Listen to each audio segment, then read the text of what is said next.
भगवान श्री कृष्ण की मृत्यु कैसे हुई? मृत्यु के बाद क्या श्री कृष्ण ने अपना शरीर छोड़ दिया और किसी अन्य शरीर को धारण कर लिया? क्योंकि वो तो भगवान विष्णु के अवतार थे। उनके शरीर का दाह संस्कार किसने किया? ये ऐसे सवाल हैं जिनका जवाब जानने की जिज्ञासा हर किसी के मन में होती है। तो चलिए हम आपको बताते हैं कि आखिर भगवान होते हुए भी श्री कृष्ण की मृत्यु कैसे हो गई। कहते हैं कि भगवान कृष्ण का जन्म 3112 ईसा पूर्व में हुआ था।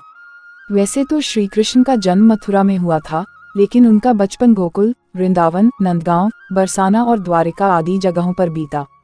कहा जाता है कि महाभारत युद्ध के बाद भगवान श्री कृष्ण ने 36 वर्षों तक द्वारिका पर राज किया। इसके बाद उन्होंने अपना देह त्याग दिया, यानी कि उनकी मृत्यु हो गई। कहा जाता है कि उस समय उनकी आयु 125 वर्ष थी। कहा जाता है कि महाभारत के युद्ध के बाद जब दुर्योधन का अंत हो गया तो उसकी माता गांधारी बहुत दुखी हो गई थी। वह अपने बेटे के शव पर शोक व्यक्त करने के लिए रणभूमि में गई थी और उनके साथ भगवान कृष्ण और पांडव भी गए थे। गांधारी अपने पुत्रों की मृत्यु से इतनी दुखी हुई कि उन्होंने भगवान कृष्ण को 36 वर्षों के बाद मृत्यु का शाप दे दिया।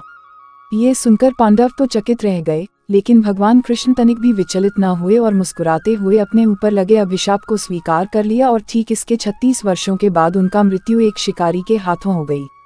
भागवत पुराण के अनुसार एक बार श्री कृष्ण के पुत्र सांब को एक शरारत सूझी।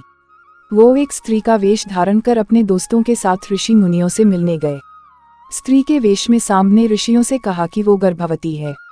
जब उन यदुवंश कुमारों ने इस प्रकार ऋषियों को धोखा देना चाहा तो वो क्रोधित हो गए और उन्होंने स्त्री बने सांब को शाप दिया कि तुम एक ऐसे लोहे के तीर को जन्म दोगी जो तुम्हारे कुल और साम्राज्य का विनाश कर देगा। ऋषियों का शाप सुनकर सांब बहुत डर गए। उन्होंने तुरंत ये सारी घटना जाकर उग्रसेन को बताई, जिसके बाद उग्रसेन ने सांब से कहा कि वे तीर का चूर्ण बनाकर प्रभास नदी में प्रवाहित कर दें। इस तरह उन्हें उस शाप से छुटकारा मिल जाएगा। सांबा ने सब कुछ उग्रसेन के कहे अनुसार ही किया। साथ ही उग्रसेन ने यह भी आदेश पारित कर दिया कि यादव राज्य में किसी भी प्रकार की नशीली सामग्रियों का न तो उत्पादन किया जाएगा और न ही वितरण होगा। कहा जाता है कि इस घटना के बाद द्वारका के लोगों ने कई अशुभ संकेतों का अनुभव किया, जिसमें सुदर्शन चक्र, श्री कृष्ण का शंख, उनका रथ और बलराम के हल का अदृश्य हो जाना शामिल है। इसके अलावा वहां अपराधों और पापों में बढ़ोतरी होने लगी। द्वारिका में चारों ओर अपराध और पाप का माहौल व्याप्त हो गया।